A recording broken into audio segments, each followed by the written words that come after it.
Okay guys, how is everyone doing? I'm trying out the camper overnight. It's not complete yet, a lot more to do with it, but I'm going to have a 30-mile walk along this coastline. A bit cloudy, it's supposed to clear up a bit. Get some skywatching done.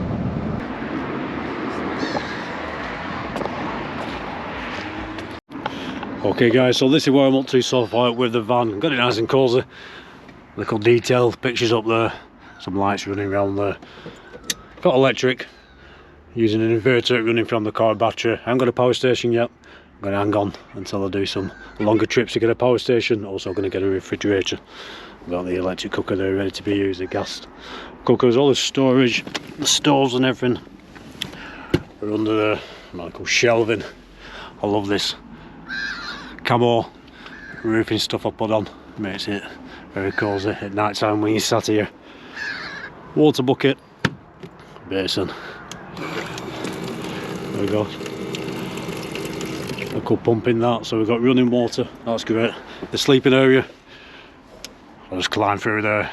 Now that's something different getting through there. It's not a massive gap, because if you can remember from the other video, this was one big panel, and what I've done is cut out all the glass area so I can access the whole van from inside, because if I'm sleeping around there at night time and I want to go to the toilet or anything else, I'm going to have to get out of the van, come round in the back here. But I want to access the van from inside with it all locked with the deadlocks. So let's have a look at this sleeping area, very cosy. Got the curtains at the front there as well, nice little sleeping area. Because there are seats here, so it's good. I didn't really want to take the seats out, you never know when you might need them, and I thought, well, I could have this as the sleeping area. And I've cut this bit out, I've got access to the back, and if you ever need the seats for passengers, I've got them. So that's why I've done that. In the middle there, it's just covered up. There's a TV that's running off the car battery and an inverter at the moment. But like I said, we'll be getting a power station, a good power station. So here we go guys, I've just moved these bags out of the way.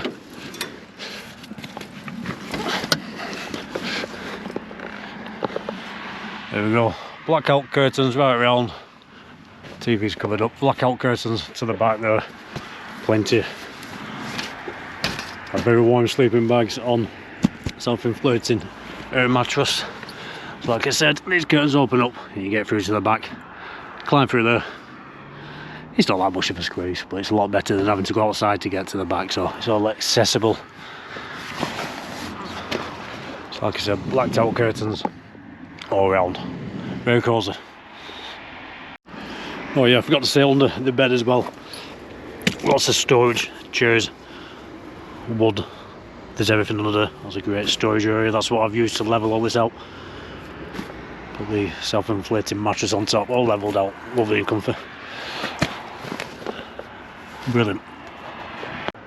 So yeah, great stuff. So like I said, yeah, power station, I'm going to get one of them. I've been looking at batteries with inverters and all that, but I'm just going to get a good power station, a good 2000 watt power station. That'll be enough to run the electric cooker, microwave, I've got a microwave, coffee maker, kettle, anything like that. That'll be great. Good for long trips, not planning any long trips just yet, but in a minute I've got power running with the battery into an inverter that runs lights, charges your phone. This is a USB little tap like I just showed you, let you charge up, so all's good. I've never been a real fan of too much power when you're out wild camping or car camping, because it sort of takes away that wildness, but it can come in handy if you're on long trips, definitely. I love that I saw on a second hand market the other day, only £3. I love this camo ceiling as well, maybe offers a bit of insulation. It is carpeted right round, it has been insulated. Right, coffee time.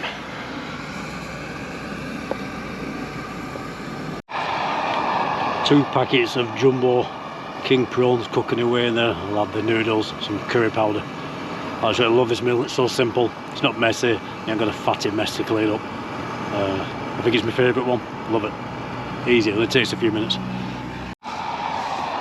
We're getting there, so as soon as these reach the boil, I'll put the noodles in, because neither the prawns or the noodles take that long. So noodles and curry powder in, come on. this gas canister is actually running out, but I think it'll just do this meal and that'll be it. Plenty there in the back.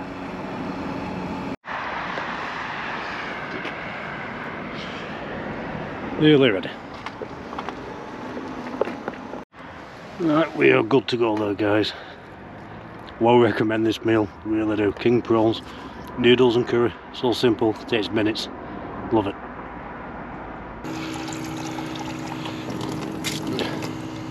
Love this tap.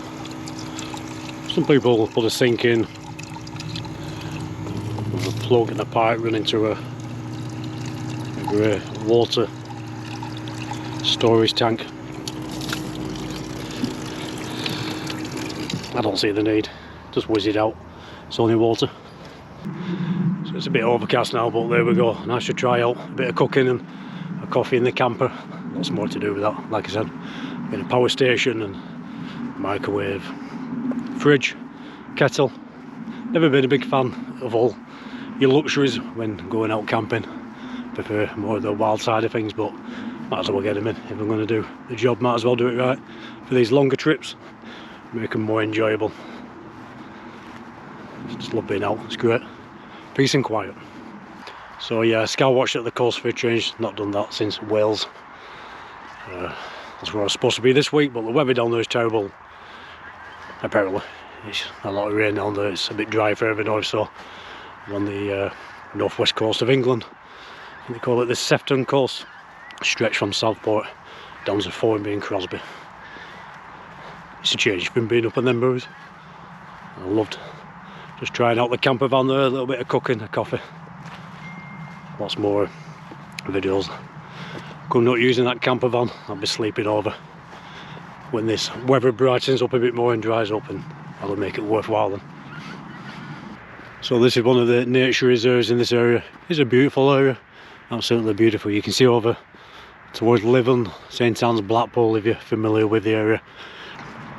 Guys, it's gone a bit overcast at the moment. It did brighten up earlier.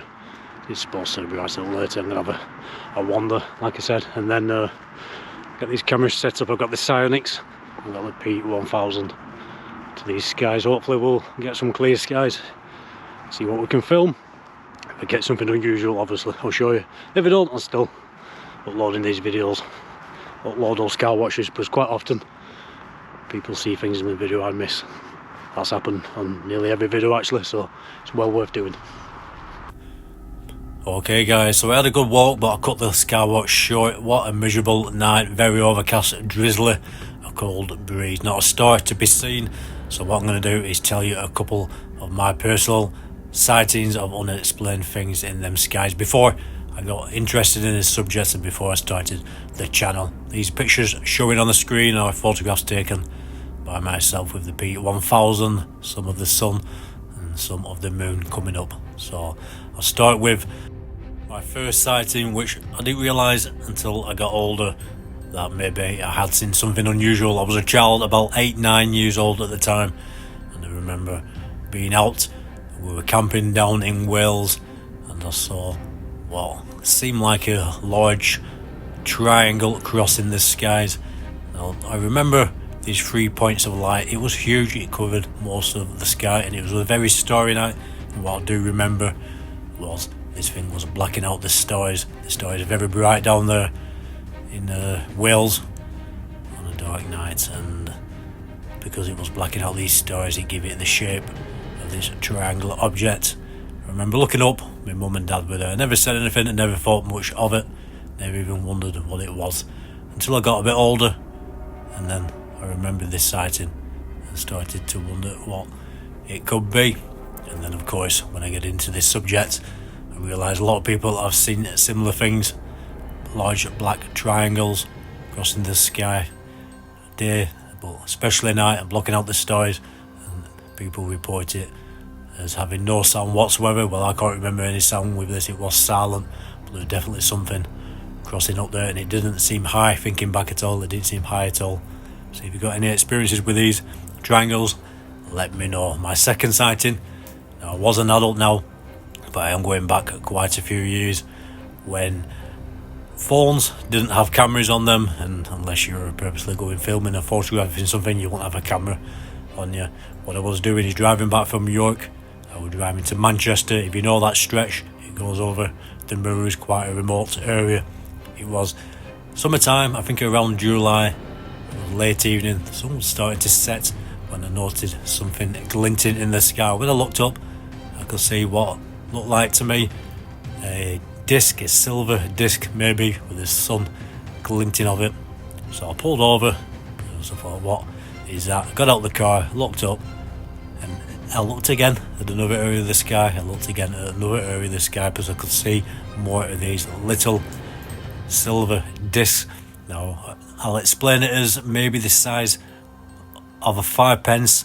If you're half that size, a 5p at arm's length, that's how big they seemed. And I was looking around the skies, and every bit of the sky I looked at, I could see one of these up there. I first thought balloons, until one shot right across the sky as quick as you could blink, and then stopped dead in the sky. At this point I realised I wasn't looking at balloons. I counted around 30 of these objects. They were all over the sky, very high up there, but low enough or big enough to make them out as being circular in shape or disc shaped, a silvery aluminium colour with the sun glinting off them. The next thing that happened, they all quite quickly lined up in this large line across the sky way up there, and all moved off to the west towards the coast. But they didn't shoot off, they just moved off at a pace as an aircraft would do if that was way up there. But these were no aircraft, all lined up, around 30 of them. Remember, one of them shot right across the sky and stopped dead. These weren't balloons. To this day I have no idea what they were, but this certainly gave me an interest in this subject. Guys, if you have any story to tell, any sightings, let me know in the comments. Like I always say, the comments is the community section. Not everybody films these things, not everybody takes photos, but at the time I had a phone on me with no camera. I'm going back a good 20-25 years. If I would have had a camera, that would have been great footage, but I didn't. So many sightings out there where people don't have the technology to record or take photos on them at the time. So do let me know in the comments. Like I said, some good conversations get going there when people tell their stories. Alright guys, you lot take care out there, and if you do see anything, let me know. Please do like, share, subscribe. Speak soon.